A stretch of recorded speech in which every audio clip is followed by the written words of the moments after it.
Ndeko na ngai ya mwasi, ndeko na ngai ya mobali.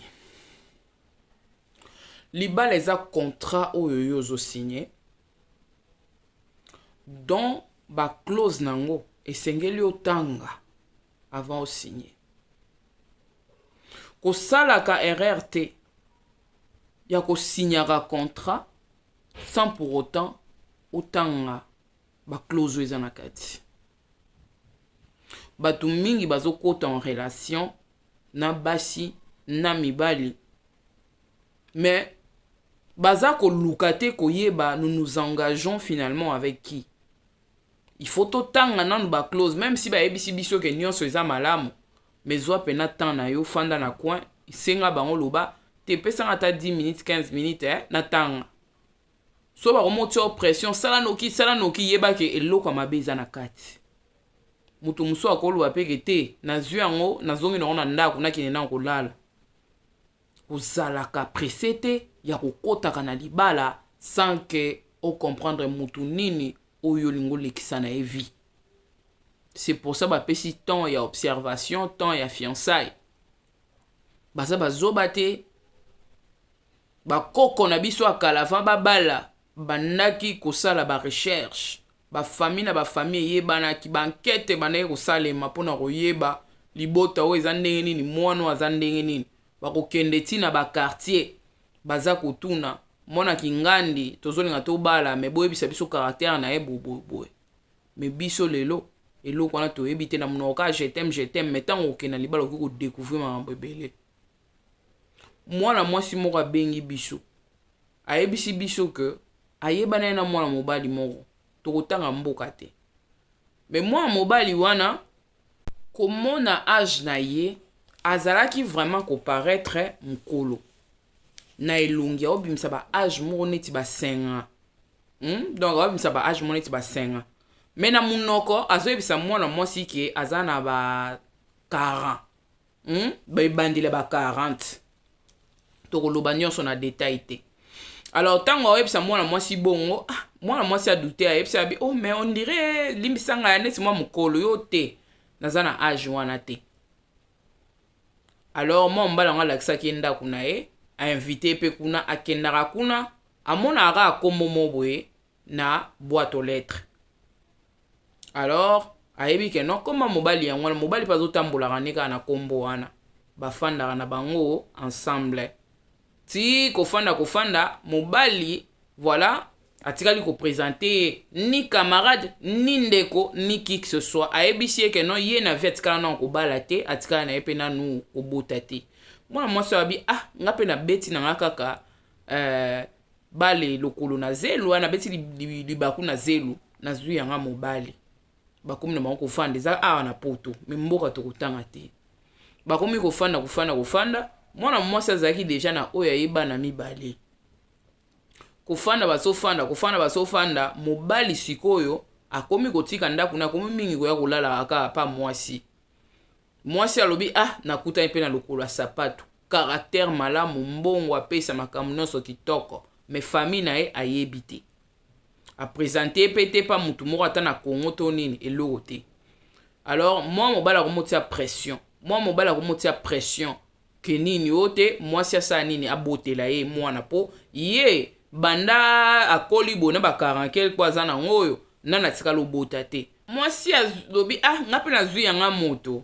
na sala nyonso na bota azaki na stérile ake kolongola ngo tanga longoli yango babandi masolo balala pe mikolo ezoleka mwasi zemia ndi mwasi azui mobala sepeli pam mokomsu ba otambolaka na nzela bona mwa mobali fi mo ba yeba na fi wana moni atuni nani te mobali nanga mobali yango asalika lokwa anetike ayebi na yete après tant ba continuer bakabwani mobali obi ngape na ba relation mboko pena na sepela na ngote ba fi mboko foko ke bataka ba na ba conseil mabe zoka ne mobali wana yeba na ide na mobali wana ayeba na fi wana ba yeba déjà na vie antérieure quoi. Donc bakei simeleki mikolo moi ça na zemia simeleki mikolo fi wana bakutana na nzela abengi lokwa basololaka bi aya okoma na wana wa o mutu na nga tala kaka nakuta na nini na taka na luki fiona bikeba obi nini o luki yene mutu zui ambali na wabitala na okonseyo otika mwa mbali wana pona nini ote ninga za bongo zo moni bongo awuti na province moko boye quelque part na mboka na ka baza na province wana atiki mwasi na bana mibale donc mwasi wana bayebana na ye na bacentre kaka ndenge bato bayaka sika kosenga bazile babandi mpe kobota ndenge aza bongo ozomona ye bakabwani na mwasi wana atiki ye na bana mibale bango nyonso bana mikanda te mais à part ça na Congo aza esu na mwasi atiki ye kuna na bana 5 au total ana bana 7 nung mwana mwasi asimi maboko na mutu nzambe na nga na kufi bana 7 ngai ayebisi nga keno atikala kozala na mwana te mwana ya liboso ngai yango azosepela nga na pese mwana nga mpe nasepeli keno na beti libaku na nga na zelo etuti nango libanga te bana 7 abie lukaka osola na ye yo moko koyeba so olingi mpe na kotia en contact na mwasi wana azalaka na province yo ya mutu na ngai ndenge aza bongo ana mukanda te ko yo lokola olobi ke oza azemi na ye donc mukanda ozwela onde pa na yo soko okomprendre mpo makambo ne beba ya solo mwana mwasi azalaki choqué a comprendre te ntango acomprendre te aye kozonga mbango aluki mobali ntango azongi na poko atie mobali na msero nayoki boye mobali abandi kowangana eza nango bongo te o problème eza te soki eza bongo yebisanga sikoyo eloko enokamwisa mpe fi yango mwana mwasi wana oyo aexplike kazaki na mwasi na province bona boye aobenge kombo mosusu admettons que non aobenge papi mais mwana mwasi oyo abengaka ye nani Joël mais sikoyo bato mosusu bayebele na kombo ya papi sikoyo ye aobenge Joël mpe kombo yango eza na kati ya boîte aux lettres alors mwana mwasi atuni explication na mwana mobali mais qu'est-ce qu'il y a mwana mobali akokopesa explication ya malonga te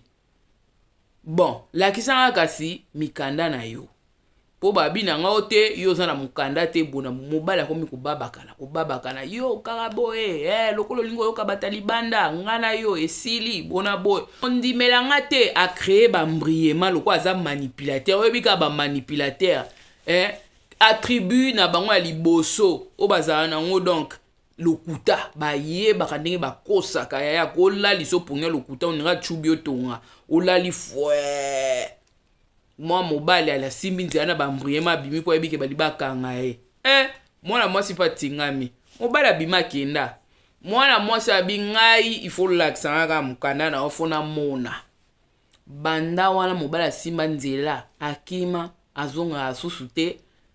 alors na minute oto oloba komi pembeni ya kobota donc so totali bien soki mobali yango ya solo identité ezalaki alinga alakisa identité na mwasi na ye mwasi mpe alali te lokola bana osala na esika moko boye tokotanga kombo te oyo fi wana ayebaka mpe bato kuna akomi sikoyo kokende kosala barecherche atuni ti aye kocomprendre ke